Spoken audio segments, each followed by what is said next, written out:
অখণ্ড মণ্ডলেশ্বর শ্রী শ্রী স্বামী স্বরূপানন্দ পরমহংসদেবের উপদেশবাণী অখণ্ড সংহিতা তৃতীয় খণ্ড হইতে।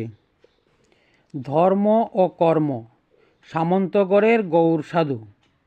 শ্রী শ্রী বাবামণি বলিলেন, ভগবানকে ডাকতে হলেই কর্মজীবন থেকে একেবারে অবসর নিতে হবে। এটা লোকের এক মস্ত বড় ভ্রান্ত ধারণা। যে কর্মসাধন বিঘ্নকর, যে কর্ম চিত্ত বিক্ষেপজনক, সেই কর্ম তোমাকে পরিবর্জন করতে হবে, সন্দেহ নেই। কিন্তু কর্মমাত্রেরই সঙ্গে চিরবিচ্ছেদ রচনার যে প্রয়াস, তার মধ্যে যৌক্তিকতা নেই এক বিন্দুও। স্থলবিশেষে কর্মকে, স্থলবিশেষে সাধনকে প্রাধান্য দিয়ে চলতে হতে পারে, সন্দেহ নেই। কিন্তু ধর্ম করব বলেই নিষ্কর্মা হয়ে বসে থাকব, তার কোনো মানে নেই। ত্রিপুরা জেলায় সামন্তগড় গ্রামে গৌর নামে এক সাধু ছিলেন। তিনি হাটবার দিন হাটে বসে জিনিসপত্র বিকিকিনি করতেন, আর সমগ্র সপ্তাহ একান্তে বসে নাম সেবা করতেন।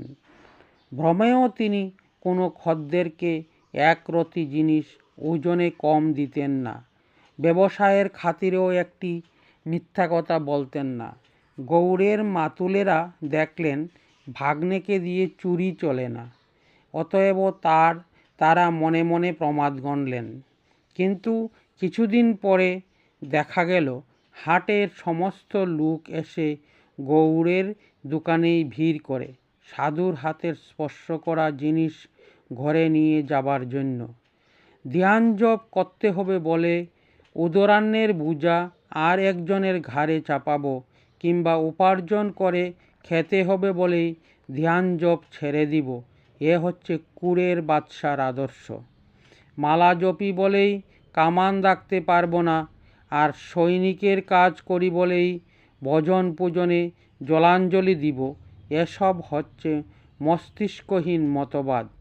আমার কর্ম আমার ধর্মকে বাদ দিয়ে চলবে না, আমার ধর্ম আমার কর্মকে উপেক্ষা করে করবে না। এইটাই হচ্ছে জীবনের পূর্ণতার লক্ষণ। অবশ্য পাত্রভেদে কর্মের পার্থক্য থাকবে, সন্দেহ নেই।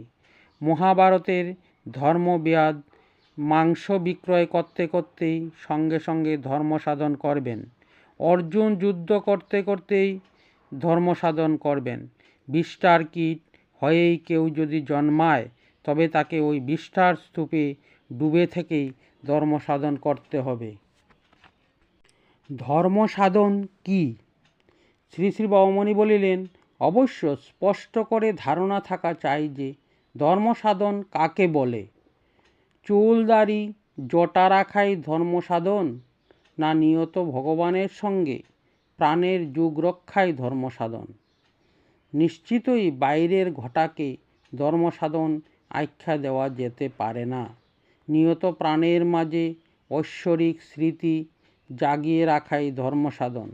যে কর্মেই থাকো আর যে কর্তব্যই করো, সঙ্গে সঙ্গে বিশ্ব প্রাণ পরমাত্মার মধুময় স্পর্শ তোমার নিজের প্রাণে, মনে, অস্তিত্ববোধে জাগিয়ে রাখা চাই।